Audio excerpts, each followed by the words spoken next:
Hello, everybody. Happy Wednesday, everybody's favorite day of the week, because we have our coffee. Coach Alma is with us, registered dietitian, Coach Alma, talking about allergies. So appropriate. I'm excited for her to dive right into this. And with that, Alma, the floor is yours. Okay, awesome. Hi guys. Yeah, so we are well into allergy season at this point, and if you are currently being affected by allergies, this one's definitely for you. If you're not, I'm going to be going over a few lifestyle hacks so that you can implement so that you can continue to live your life allergy free. So first and foremost, why do allergies happen? So when our bodies come into contact with an allergen such as pollen, dust, dander from the air, our body releases histamine in overdrive. And histamine, this causes our body to be overexposed to histamine than it's used to. Then it can actually properly handle as well, causing those pesky allergy symptoms.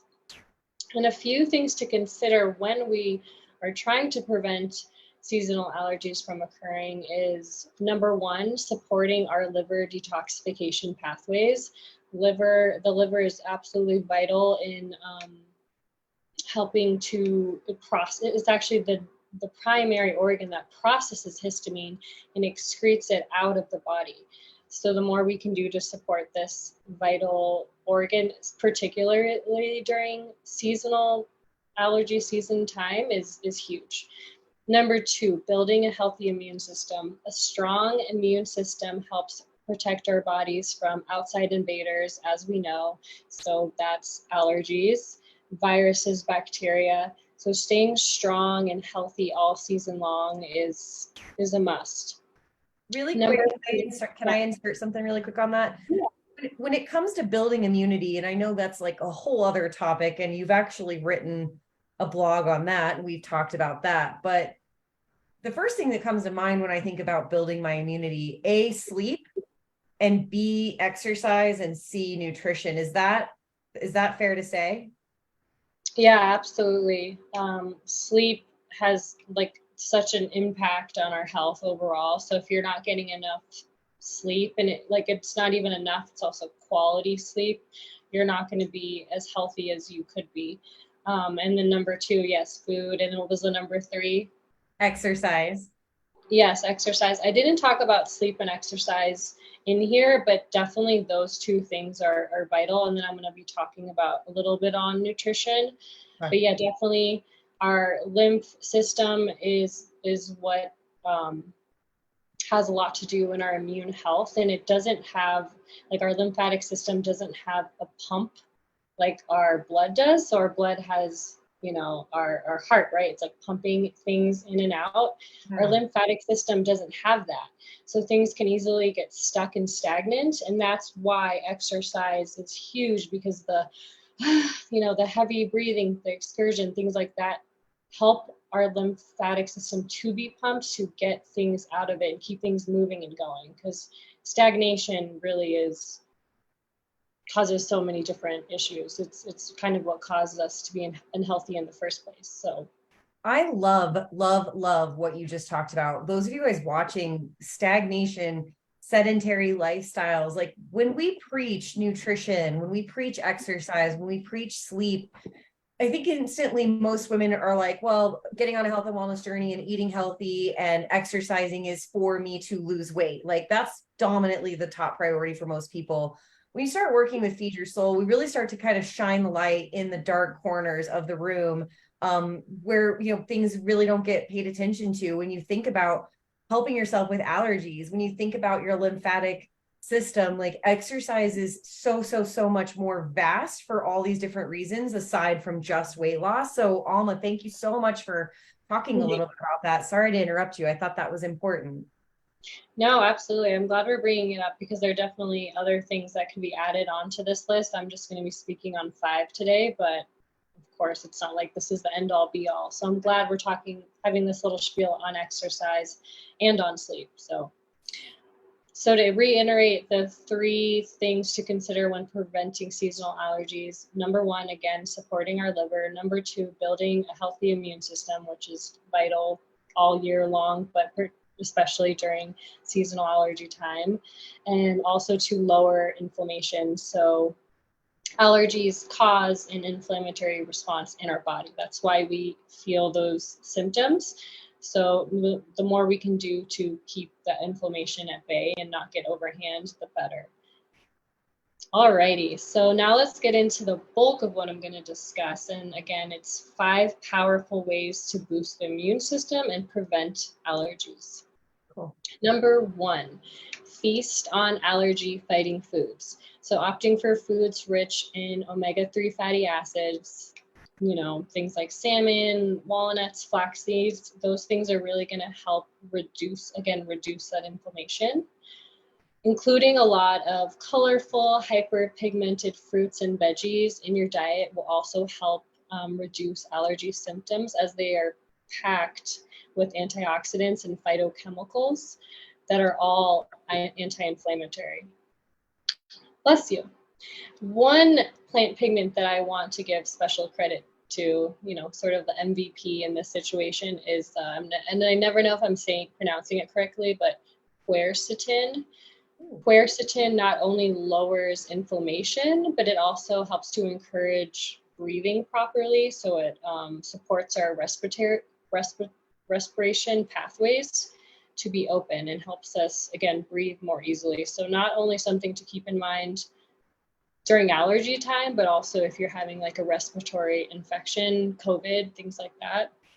Quercetin is found in onions, garlic, cayenne pepper, and apples.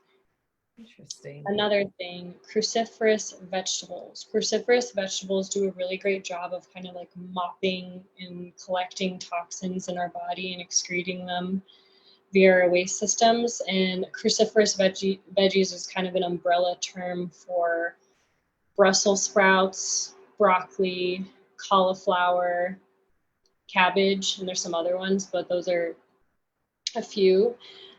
And then bitters such as parsley, collard greens, dandelion greens, arugula, those all really help support the liver. And it's not a coincidence that during this time we're seeing so many dandelion flowers pop up. It's Mother Nature's way of telling us, like, hey, you guys need this thing. All you animals, eat this, eat this.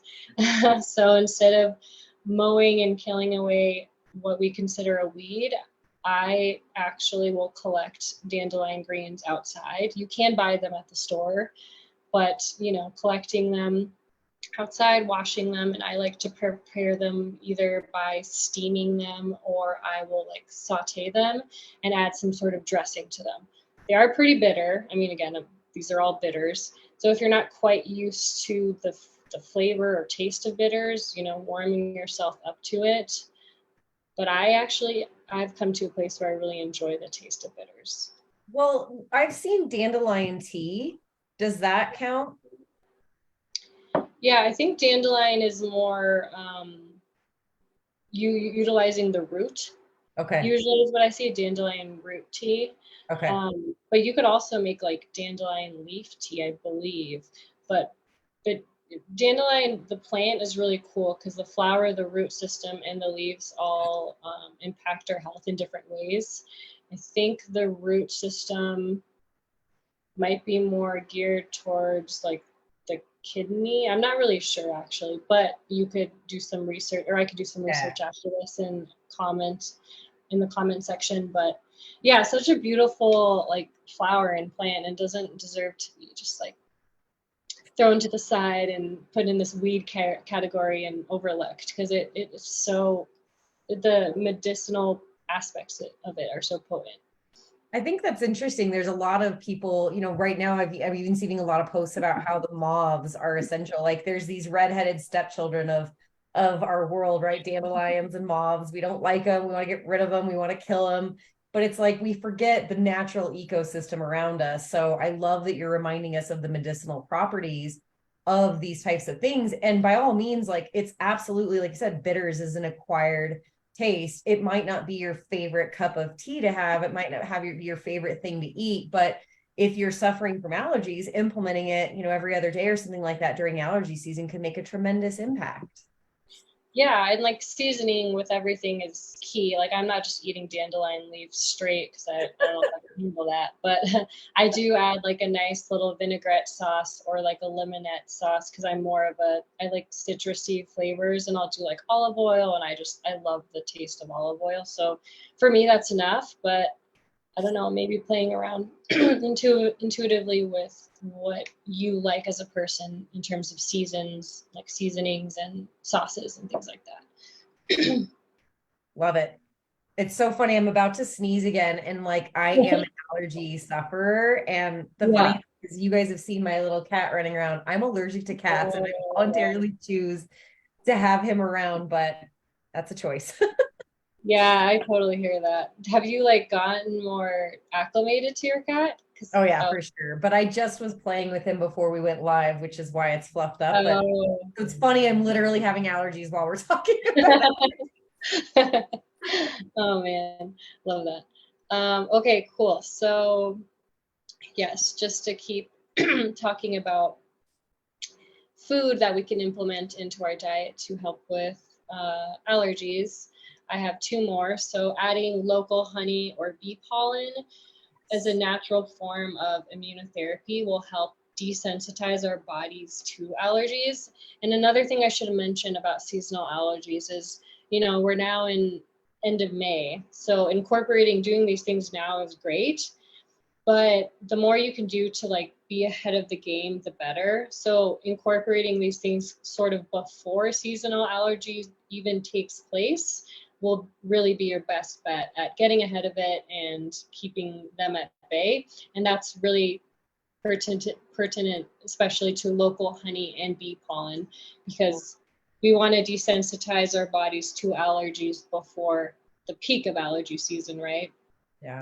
Is when we can harness them the best. And then last but not least, in terms of foods, apple cider vinegar and bone broth are a great kitchen medicine to always kind of have to support our immune health. All right, number 2, supplements and herbs. So I'm going to be going over 7 anti-inflammatory properties of herbs that support, again, our liver detoxification pathway, help to excrete histamine, process histamine better, and excrete it out of the body. So again, excuse me, quercetin, it's found in the foods I mentioned previously. However, you can find it in a supplemental form. And again, it's a chemical found in plants that helps with our breathing and inflammation. So quercetin, butterbur, it's a shrub, magnesium, it's a big one, ginger, vitamin C, because that like immune system effect, right? Nettle leaf, and bromelain. And bromelain are a group of enzymes that are found in pineapple. Number 3, this one is kind of obvious, but diving into home cleaning remedies.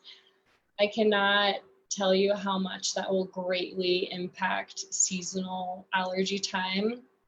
Obviously we're cleaning our houses all year long, but being a little more diligent during this time is going to impact how you react to allergies significantly.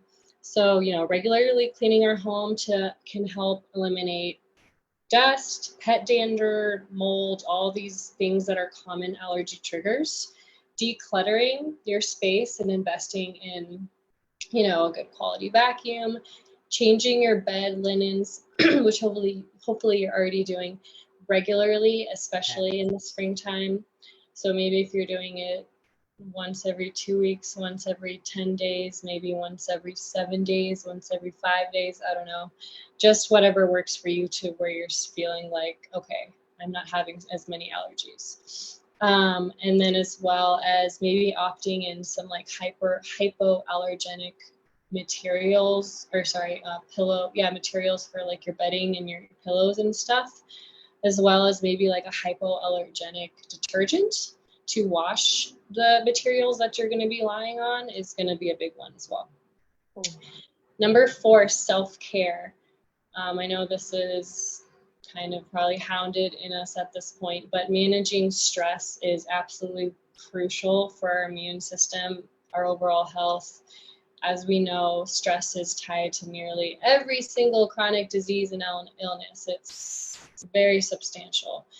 So keeping allergies in check by practicing self-care and relaxation techniques is going to be huge.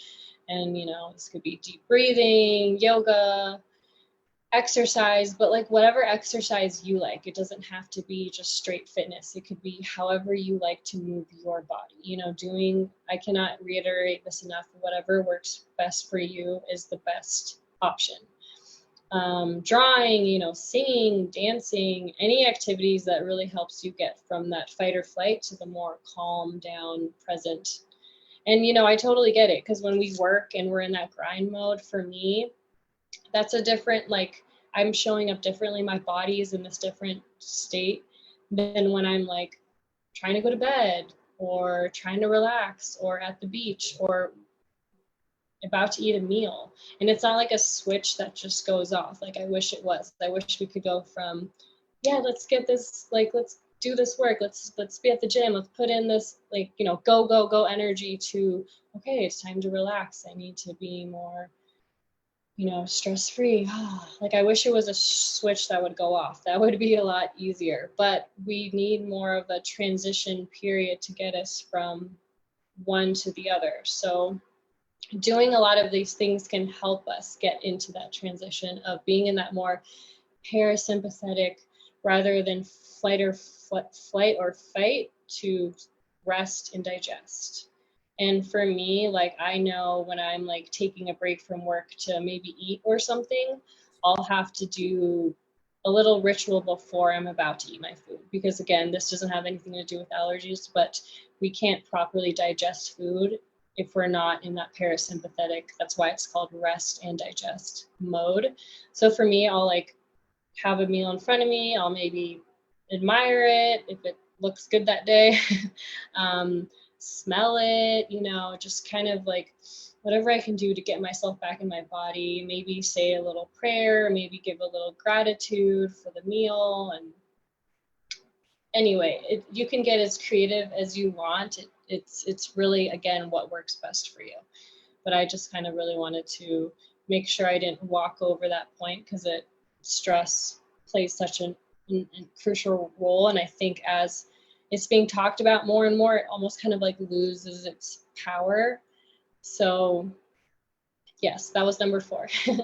And then last but not least, number 5, choosing your botanical buddies carefully. Yeah. There are a lot of different flowers and plants that we can have in our house, have in our garden, that are actually produce little to no pollen, so are more on the hypoallergenic side. So pretty cool. Some of these are bamboo, hydrangeas. I think I'm saying that right. Hydrangeas. Yep. Roses, tulips, orchids, cactus. Orchids are one of my favorites. Cactus and certain ferns. Some worst flower, like allergy offenders, are going to be chamomile, daisies, and your standard sunflower.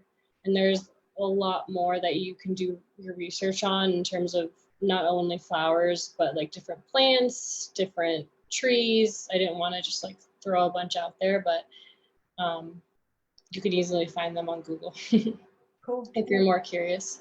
And then additionally, investing in a high quality air purifier with a HEPA filter.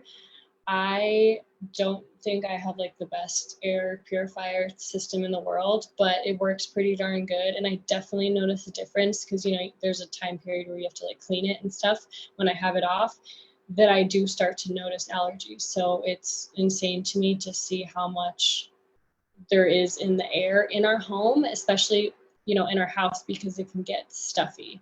Yeah. Especially for me, I have a dog, you know, I have things that are causing things to get stirred up in the air. So if you can invest in one, that's going to also do wonders for your seasonal allergies. So to conclude, choosing the right plants for your environment, fueling our bodies with allergy fighting foods, things that are gonna lower inflammation, keeping our environment clean, utilizing certain herbs and plant medicine, and practicing self-care. So all of these things are going to help prevent seasonal allergies and minimize their effects. So I hope that some of this resonates with you, and doesn't mean that you have to start doing all of these things, but slowly implementing them into your life, especially if you are really dealing with those pesky allergy symptoms. I hope that these all really help to alleviate it. And if it does, I'd be curious to hear in the comments. So that's all I have. But thank you.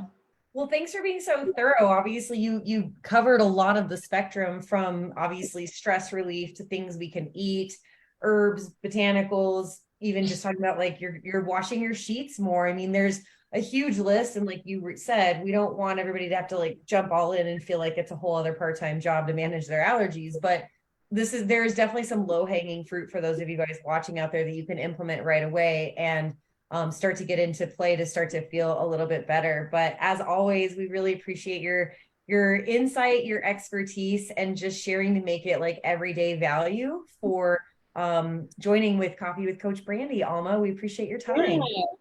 Yeah, me too. I'm happy to be here again. So yay. All right, you guys. Well, we'll be seeing you next Wednesday. In the coming weeks, just as a little bit of a heads up, we've got a couple more client spotlights coming along. We're really, really enjoying and getting a lot of really positive feedback, kind of sharing the real women of Feed Your Soul Fitness. And I like featuring different ladies with different backstories, just because I know that relatability is such a big factor in this group. We really want you guys to feel like you are the real women of Feed Your Soul. And I'm also getting some requests to do some like live mini workouts. So we're going to be doing some fitness stuff here in the coming weeks as well, that you can either do with me live, and I'll be breaking down proper form and stuff, or you can watch later on the feed. So again, thanks for joining everybody today. Alma, thank you so much. And we'll see you guys in the coming weeks. Bye, everybody. Bye.